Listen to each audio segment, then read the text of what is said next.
안녕하십니까. 대정몽생이 백승조입니다. 어제 언론 보도에 따른다면 현직 국회의원 출신인 교육부 장관, 중소벤처부 장관, 국토교통부 장관 등이 당사에서 4월에 치러지는 총선에 불출마하게 되는 배경과 심정을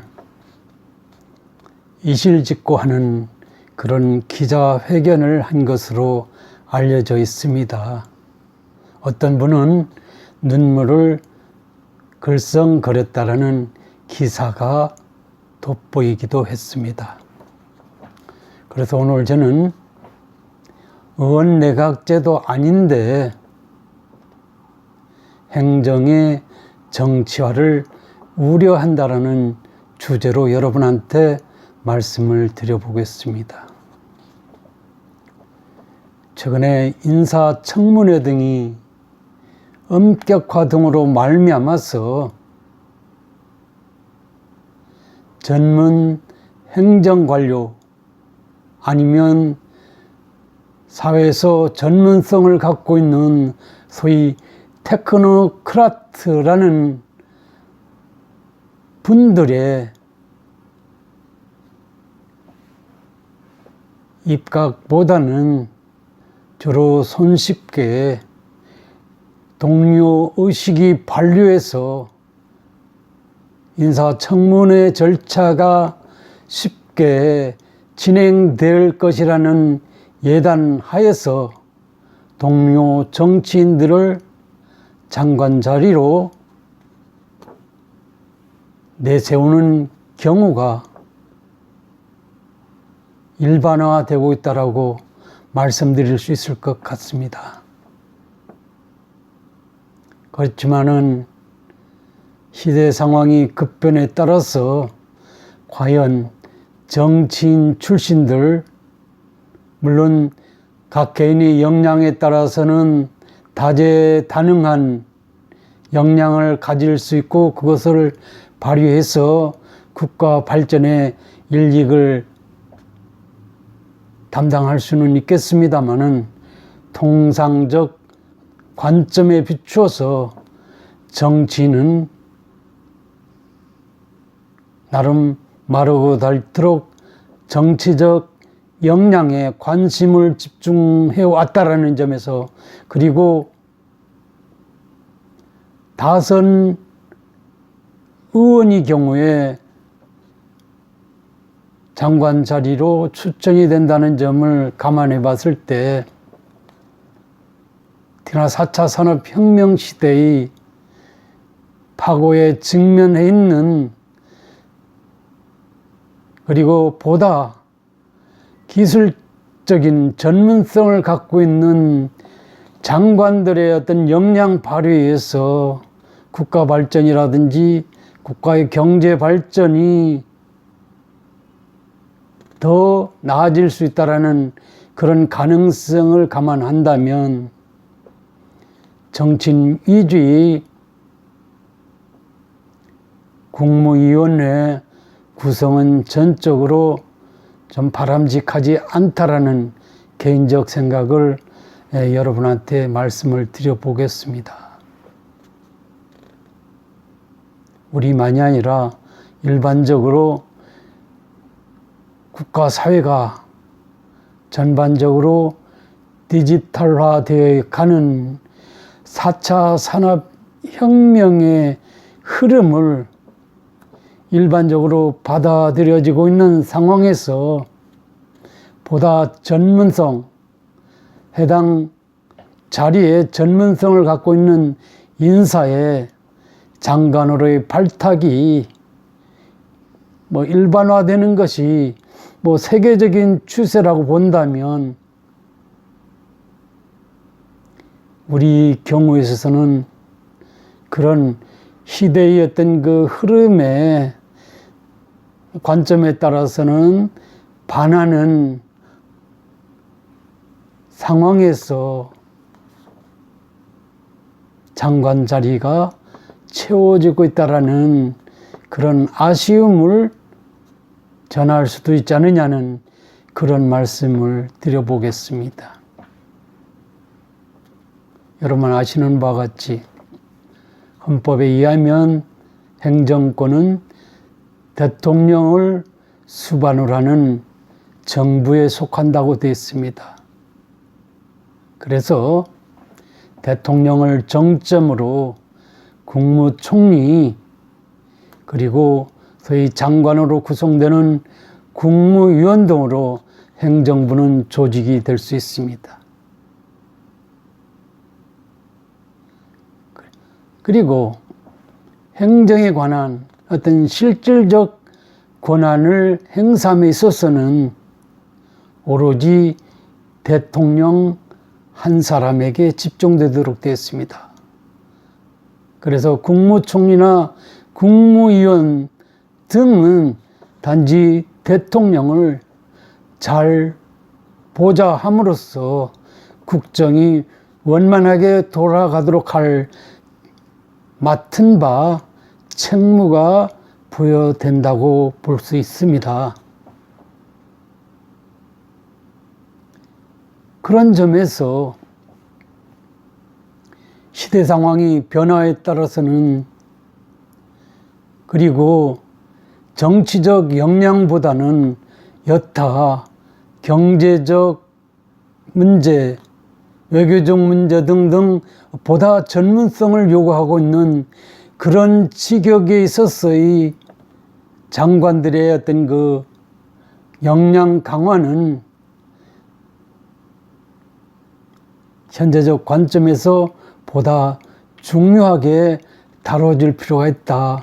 보다 중요한 그리고 전문성을 갖고 있는 인사의 포진을 통해서 대통령이 보다 알차게 국정을 수행할 수 있도록 하는 소위 시스템화된 정부의 모습을 국민들이 보기를 원한다는 점을 간과해서는 안 되지 않느냐는 그런 말씀을 드려보겠습니다. 오늘 아침 제가 언론을 통해서 읽은 바에 따르면 4차 산업혁명 시대의 열쇠는 두뇌가 좌지우지할 수 있다는 것입니다.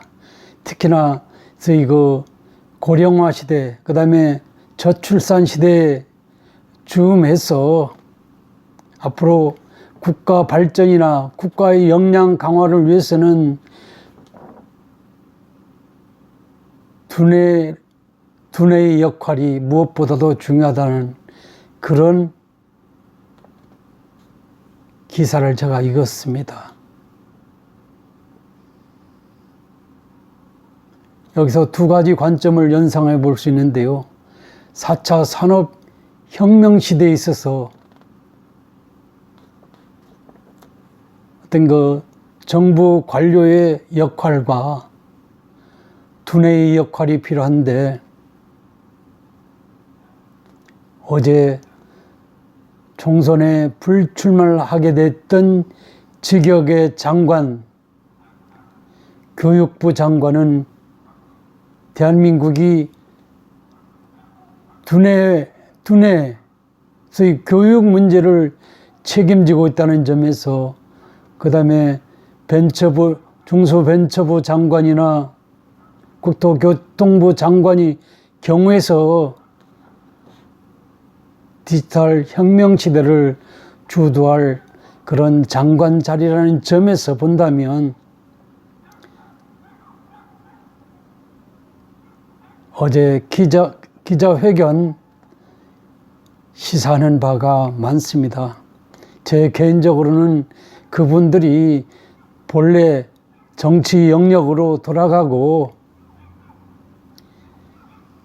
도도하게 우리는 4차 산업혁명을 정상화시켜내기 위해서는 다른 테크노크라트를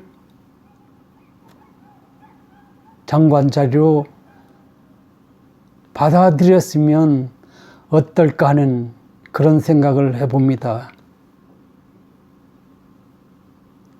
최근에 교육의 문제도 심각한 상황으로 치닫고 있다 본다면 미래의 두뇌 한국을 위해서는 교육의 어떤 그 미래 비전, 현재적 시점에서 확실히 다져서 추진할 필요성 강조도 지나침이 없을 것이라는 점을 말씀드려보고 싶습니다.